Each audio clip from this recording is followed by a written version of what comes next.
আজকে আপনাদের সাথে একটা সুন্দর ক্রাফটিং ভিডিও শেয়ার করবো। যদি ভিডিওটা ভালো লাগে অবশ্যই লাইক কমেন্ট অ্যান্ড শেয়ার করবেন। সো আমার কাছে এরকম একটা কফি ডিব্বা ছিল, এগুলো জানেন আপনারা হচ্ছে গ্লাসের জার হয়। তো এই জারটাতে আমি জাস্ট প্রথমে জেসো দিয়ে পুরোটা কাভার করে নিলাম, খুব সুন্দরভাবে শুকিয়ে নিলাম।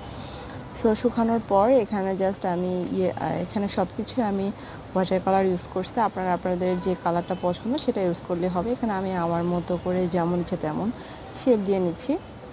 জাস্ট এটা ঘাসের মতো দিলাম। সো জাস্ট প্রথমে দিলাম, এটা পরে আরেকটা ফিনিশিং দিলে এটা আরও বেশি গাঢ় হয়ে যাবে। সো জাস্ট উপরে আমি এখানে দুই পাশ দিয়ে টান দিয়ে দুটো ফ্লাওয়ার, এখানে আমি রেড কালারটা ইউজ করিনি, এখানে আমি যে একদম ডার্ক খয়েরি কালারটা হয় সেটা ইউজ করি, যেটা মেরুন কালার। উপরে জাস্ট হালকা করে ইয়েলো কালার দিয়ে দিচ্ছি, জাস্ট দ্যাটস ইট। জাস্ট সামান্য একটু হালকা কষ্ট করলে কিন্তু দেখা যায় আপনি ফেলে দেওয়া জিনিসগুলো খুব সুন্দরভাবে ক্রাফটিং করলে অনেক বেশি সুন্দর অ্যাস্থেটিক লাগে। ভিডিওটা যদি ভালো লাগে অবশ্যই লাইক কমেন্ট অ্যান্ড শেয়ার করবেন।